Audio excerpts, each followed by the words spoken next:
Eto na, January 26, Dark and Light Side of Life, 'di ba? Ginabi tayo kasi meron walk-in na mga pasyente na kailangan nating agapan sa ritual dahil nakakatakot yung mangyayari sa Candelaria, which is February 2, no? Kapistahan ng mga kandila. At nagkataon po na first Friday pa po yan. So, doon po sa mga tao na may, di ba, may matagal ng barang, may matagal ng ulam, sumpa, gayuma. So, yan, magkakaroon ng trigger dahil sa Candelaria. Taon-taon yun nangyayari. So, tingnan natin ngayon dito kung saan manggagaling yung problema nyo. Okay? Dito. The moon. Yan yung isa. Pangalawa, the star. And pangatlo, Three of Cups. Okay. Alam mo kung bakit ako natawa? Kasi, ito yung mga bagay, yung moon kasi, ito yung mga bagay na, di ba, kapag ikaw naman nagkaroon ka ng, may mga pangarap ka sa buhay, tapos ginagawan mo ng paraan, paunti-unti, no?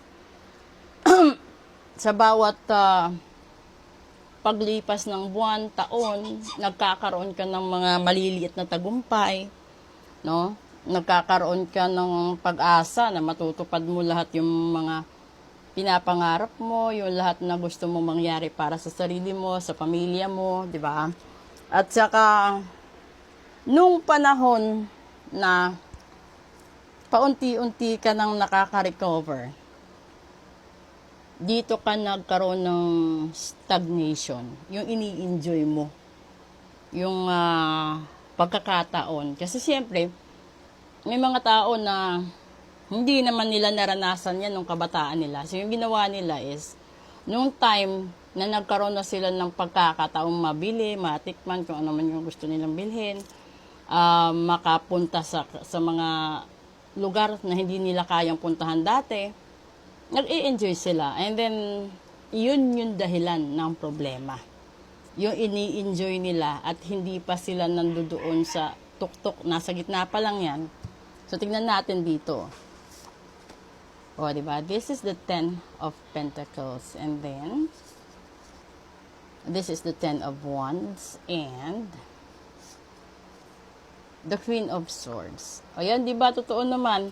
So, ibig sabihin sana, yung patuloy nito, kung ikaw yung tipo ng tao, na, nandun ka na sa punto, nang tagumpay ka na, sana nag-ipon ka pa.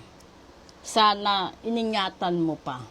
Kung nandoon na sa punto na sobra-sobra na, this is the 10 of Pentacles I'm referring, lahat sana ng problema mo ay patapos na, which is the 10 of Wands, di ba?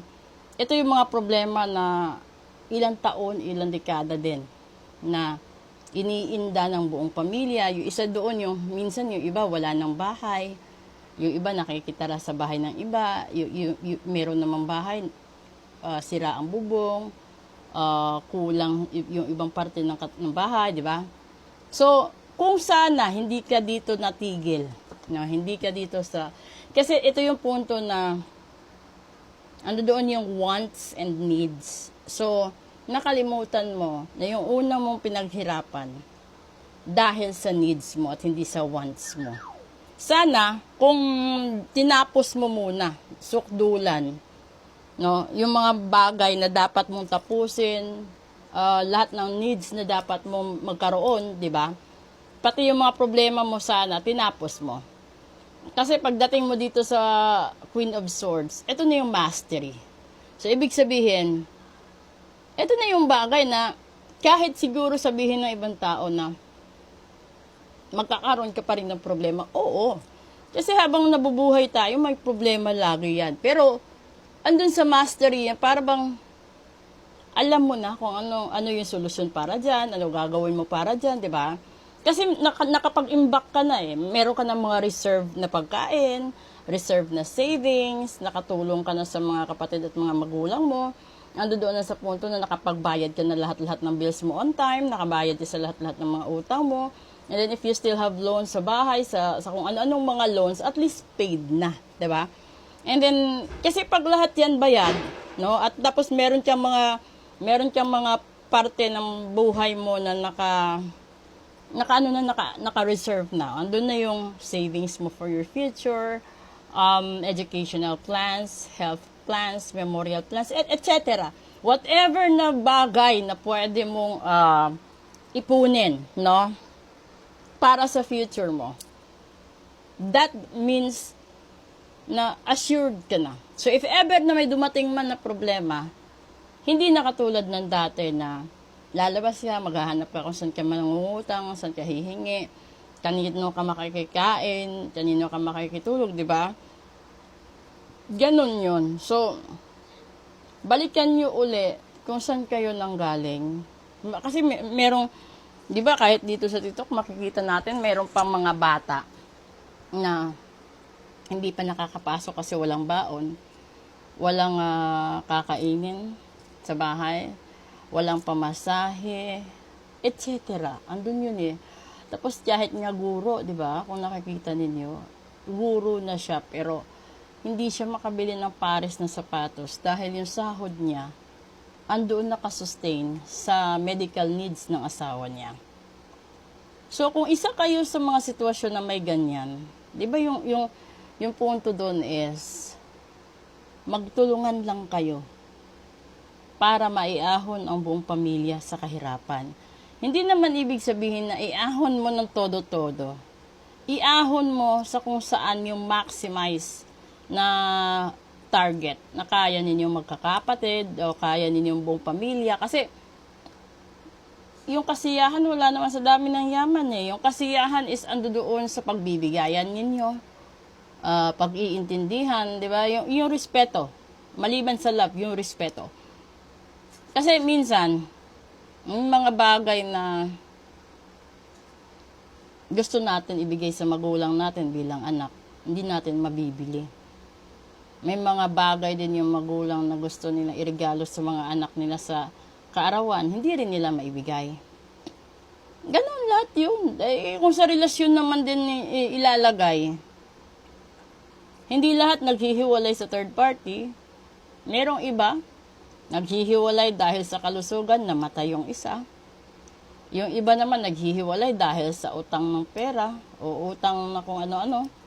Yung iba naman naghihiwalay dahil naramdaman nila na hindi sila para sa isa't isa. So, iba-iba sitwasyon, iba-ibang consequences din. Iba-ibang dahilan. So, yung punot dulo, iba-iba. Posible na the same pera but they have different amounts. Posible na relasyon, pero may mga relasyon na live-in, kasal, boyfriend-girlfriend, mutual, barkada lang, kaklase lang, katrabaho lang, ka-MU, kaganon. So, lahat ng ito, mga sitwasyon na bahagi ng normal na tao. Pero kung kayo'y nabarang, nakulam, nagayuma at nasumpa, doon ka magtaka kung bakit walang recovery. Kasi kapag natural kasi, matatagalan pero may recover. Pag sa inyo, walang recovery, talagang walang pag-asa kasi tao ang gumawa. So, yung gagawin niyo una dyan is mapa-full private reading kayo. And then kung ano man yung makakita dun sa full private reading, you have to put something into consideration dahil pwede yung mag-serve as warning for yourself, di ba? Mas mainam na ganun. Kaysa naman mag-dive in ka sa Valentine's Day, makikipag-date ka, tapos ibabalita dun. Nasa soko na, di ba? Delikado yung ganun. So, wag munang magpadala sa masyadong kasiyahan, katuwaan sa mga grupo, sa maraming tao, o sa mga lugar na hindi mo kabisado. Kasi, wala namang hinahangad ang bawat isa, kundi yung makauwi ka ng safe, no? At nag-enjoy ka sa pinuntahan mo. Wag kang maggumawa ng ikakasama ng loob ng magulang mo or ikakasama ng loob ng anak mo. Yung gawin mo, just give and take and then respect, love, and probably sa relationship, that is the trust and loyalty.